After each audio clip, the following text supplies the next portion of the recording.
ಧ್ರುವರ ಹೇಳ್ದಂಗೆ ಎಲ್ಲ cinema release ಆಗಿದೆ ನಮ್ಮಲ್ಲಿ. ಆಮೇಲೆ ಇದೇನು ಬೇರೆ ಕಂಟ್ರಿ ಅಲ್ಲ, ಎಲ್ಲ ಬಾರ್ಡ್ರ್ ಇಲ್ಲಿನೇ 300 ಕಿಲೋಮೀಟ್ರು. ಸೊ ಎಲ್ಲ ಒಂದೇನೆ ಆಯ್ತಾ ಎಲ್ಲ.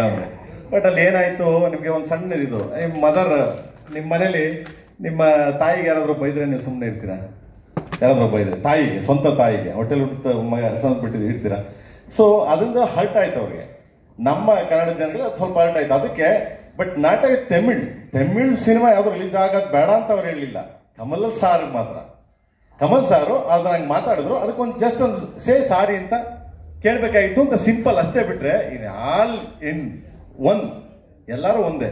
ನಿಮ್ಗೆ ಗೊತ್ತದು, ಎಲ್ಲಾ ಸಿನಿಮಾಗಳು ಚೆನ್ನಾಗಿ ಹೋಗ್ತಿವೆ ಅಲ್ಲಿ. ಎಸ್ಪೆಷಲಿ ನಿಮ್ಗೆ ಯಾವುದೇ ಸಿನಿಮಾ ರಿಲೀಸ್ ಆಗಲಿ, Tamil cinema is more make money. ಅಂದ್ರೆ ಅಷ್ಟು ಜನ ಇನ್ಕ್ಲೂಡಿಂಗ್ ಮೀ, ನಾನು ಸೇರಿ ಅಷ್ಟು ಜನ ಸಿನಿಮಾಗಳು ನೋಡ್ತೀವಿ.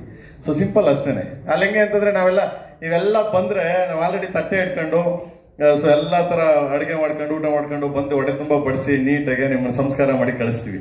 That is Karnataka, this is Kannada. Same Tamil Nadu also, but some words, only one words, it's like a mother, no? So ಅದಕ್ಕೆ ಹರ್ಟ್ ಆಯ್ತು, ಬಿಟ್ರೆ ನಥಿಂಗ್ ಎಲ್ಸ್ ಬ್ರದರ್. ಅದು ನಾಟ್ ಎ ಬಿಗ್ இதல்ல. குடும்பம்னா அப்படிதான் சார். உரசல்கள்லாம் வரும், அப்புறமா ஒன்னா சேர்ந்து போனாங்கல்ல. ஆல்